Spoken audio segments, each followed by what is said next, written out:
ठगने का काम कर रहा है सरकार के द्वारा। ये जातिगत जनगणना वनगणना कुछ नहीं है, इससे अच्छा कि डेवलपमेंट कर देता, रोड दे देता, यहाँ नाला बह रहा है इसको जो है कम से कम भर देता तो 200-400 में यो बढ़ा जाता। साहब बताइए, जाति जनगणना से क्या फायदा है, आप जुड़वाइए सब जनता को। देखिए फायदा बहुत है, इसका पता चलेगा कौन कास्ट का कितना है। उसके लिए तो आपको बताएं, देखिए योजना उसके लिए अलग से गवर्नमेंट लाएगी, उसके अनुसार से स्टूडेंट में अलग अलग स्कीम लाएगी। उसके अनुसार स्कीम नहीं लाया जाता। हाँ बताइए, जाति को देख करके कभी स्कीम नहीं लाया जाता है, कोई भी योजना नहीं लाया जाता है, इसलिए विकास तो हो ही नहीं सकता। उस जाति जनगणना बहुत जरूरी है, क्योंकि जिसका जितना भागीदारी उतना सीट चाहिए। अभी देखिए कोई वैकेंसी आता है तो उसमें क्या होता है, जनरल का अलग सीट है, ओबीसी का। अगर 100 वैकेंसी है तो उसमें 50% जनरल सीट रहता है। अब 50 में SC ST OBC जो OBC है सारा चीज़ है, इसलिए जाति जनगणना होना बहुत ज़रूरी है। इससे क्या होगा, जैसे मान लीजिए कोई कास्ट है, किसी कास्ट का नाम नहीं लेते हैं, अगर कोई कास्ट है उसका जितना बिहार में है उसको उतना सीट मिलेगा। अगर मान लीजिए कोई 10% है तो 10% सीट मिलेगा, कोई 30% है तो 30% सीट मिलेगा। इसलिए जाति जनगणना बहुत ज़रूरी था और होना चाहिए। अच्छा, इससे ये बताइए, जो मेन मुद्दा है जाति जनगणना, अच्छा ये बताइए इससे रोजगार में पनप होगा, वृद्धि होगा, कहीं कहीं इंडस्ट्री आएगा? जो जाति जनगणना को जो लोग मुद्दा बनाई, मुद्दा है कहीं तो टीचर अपना कर रहा है, किस तक जमा करने का है, किस तक कहीं न कहीं सरकार 500 करोड़ रुपया खर्चा कर दिया, मुद्दा नहीं है। जो पैसा बजट जो आया है, अच्छा मुद्दा कोई फायदा नहीं होने वाला है। विकास के नाम पर कुछ नहीं होगा, शिक्षा के नाम पर कुछ नहीं होगा, और जो भी चीज़ आप ले लीजिए उसमें जातिगत जनगणना से कोई लेना देना नहीं है। कोई लेना नहीं। अभी भाई साहब बोले कि सामान्य वर्ग के लोग जो है, आप जैसे ही 90 नंबर लाते हैं आप सामान्य वर्ग में चले जाते हैं, चाहे आप OBC का है ना, अपना कोटा से आप सामान्य में चले जाते हैं, तो आपको तो डबल फायदा, आरक्षण में तो डबल फायदा। यहाँ आरक्षण नहीं मुद्दा है, मुद्दा है यहाँ जातिगत जनगणना। और जातिगत जनगणना से जो है 500 करोड़ खर्च कर ले कि 5000 करोड़ खर्च कर ले, उससे कुछ फायदा नहीं होने वाला है। बस सिर्फ इतना, ये वोट की राजनीति है, वहाँ पे सिर्फ राजनीति में ये दिखाया जा सकता है कि फलाना जो जाति के लोग हैं ये फलाना है, फलाना जाति के लोग जो है फलाना है, और इससे जो है अपनी रोटी वो सेकने का काम करेंगे कि हमारे जो है। अच्छा 15-20 साल शासन किए, उसके बाद फिर ये जाति जनगणना क्यों अहम हो गया? 15-20 साल वो राज करके उनके बाद उनको जातिगत जनगणना उनको लगता है कि अहम है, इसलिए कि वो पलटू राम है, वो कभी भी पलट के इधर उधर चल जाते हैं। अब उनको लगता है। आपको क्या लगता है जाति जनगणना से कोई फायदा नहीं है? नहीं, फायदा है। कैसे फायदा नहीं है?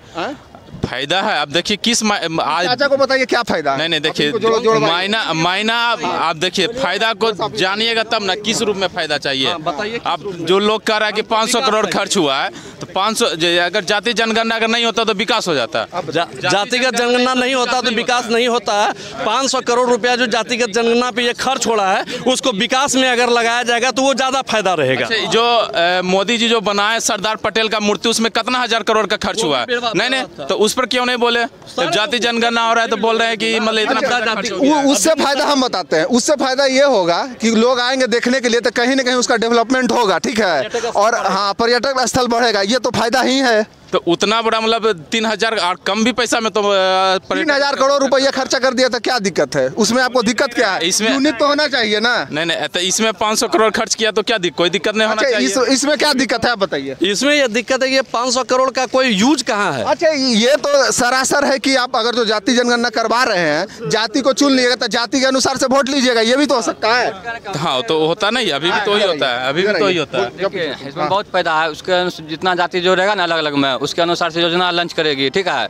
जैसे स्टूडेंट के लिए, स्टूडेंट में पता चलेगा कि कितना कौन कास्ट का कितना है। ऐसे पता नहीं लग रहा है कि बेरोजगार है, सब युवा है। ऐसे तो अभी भैया बोले कि 90 से अगर अधिक मार्क्स आ जाता है तो जनरल में होता है। ऐसा कुछ नहीं होता है। जितना जिसका लिमिट सीट है बस उतना ही बच्चा क्वालिफाई करता है। जैसे OBC में अगर कुछ सीट है 300 सीट है तो 300 बच्चा क्वालिफाई करता है। ऐसा नहीं OBC का। आप देखिए अभी जो भी बहाली आया है, जनरल का कैटेगरी जो मार्क्स बहुत कम चलाता है। अभी बिहार पुलिस का एक बात के अनुसार से इम्प्लीमेंट करेगी गवर्नमेंट सरकार, ठीक है। इसके बाद जैसे स्टूडेंट में अच्छा, ऐसे नहीं पता है कि कितना युवा बेरोजगार है, ये नहीं पता है सरकार को? डाटा नहीं पता है? डाटा पता तो है ना, लेकिन इसके बहुत फायदा है, ठीक है। देखिए आपको जैसे सीट का, राजस्थान के बाद युवा जो बेरोजगार है यूपी, उसके बाद बिहार आता है तीसरा नंबर पर, आपको पता है? हाँ वो तो पता है, बहुत बेरोजगार है। बेरोजगारी में सरकार का कुछ नहीं कर सकता। जिस तरह से आबादी बिहार का या देश का बढ़ रहा है, उसमें सरकार जितना सरकार के पास रहेगा उतना ही ना वैकेंसी निकालेगा।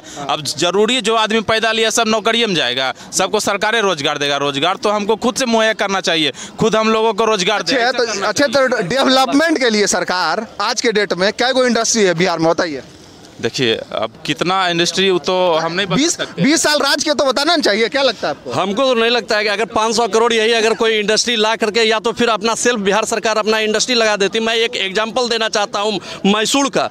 मैसूर एक आज़ादी के समय में जो है वह अति पिछड़ा में चले गया था, उनके पास खाने की पैसा नहीं थी, तो उसकी सरकार ने एक सैंडल शॉप लाया था। चूँकि वहाँ पे चंदन की लकड़ी बहुत ज़्यादा होती थी, इसलिए वो सैंडल शॉप लाया था। और मैसूर सैंडल शॉप आज भी पूरे ऑल ओवर इंडिया में सबसे सस्ती दामों में 85 रुपया 80 रुपया में मिलती है, और वो 150 ग्राम की होती है। और उसका खासियत यह है कि लोग जितनी भी लेडीज़ हैं जिनको छाई हो जाता है, या लेडीज़ जो हैं वो एज ए ब्यूटिशियन के तौर पर यूज करता है, और वो उसका आज भी चल रहा है 47 से आज तक। अच्छा ये बताइए, जैसे इस तरह का डेवलपमेंट बिहार सरकार भी कर सकती थी, और कई कंपनियां ये भी तो हो सकता है कि जाति जनगणना करके उसके बाद डेवलपमेंट लाएगा सरकार, रोजगार लाएगा। जातिगत करके आप क्या मान लीजिए कि 10,000 भूमिहार है, 2,000 कुर्मी है, 4,000 जो है यादव है, इससे क्या डेवलपमेंट करेगा कि 4,000 यादव के लिए अलग स्कीम कोई कारखाना खोलेगा, और 2,000 के लिए 2,000 कुर्मी के लिए अलग कारखाना खोलेगा, उसके लिए आलू उगाने के लिए कारखाना खोलेगा, यादव के लिए जो दूध उगाने के लिए कारखाना खोलेगा, अब भूमिहार को 5,000 खेत दे देगा, यही कारखाना खोलेगा क्या? इससे एक्चुअली में आपको क्या लगता है कि आपका ग्रोथ हो जाएगा आगे वाला दिन में? क्या लगता है चाचा आपको कि जाति जनगणना से क्या फायदा होगा? जाति जनगणना से फायदा है, क्योंकि जाति का वर्गीकरण से ये आंकड़ा लगा कि मेरे जैसे जाति में कितना है और इनकम इनका कितना स्रोत है, हर चीज़ का उसमें लेखा जोखा है कि नहीं। और इनकम के आधार पर ही उसका योजना लॉन्च करता है। और जैसे इंदिरा आवास हुआ, कन्या विवाह योजना हुआ, वगैरह वगैरह जितने भी योजना है वो सब जैसे जाति सब मैनेज करके फिर जो गरीब है वो अनुसार से देखा जाएगा, क्या आपको लगता है? हाँ, वो अनुसार से देखा जाएगा, उसके आधार। अच्छा ये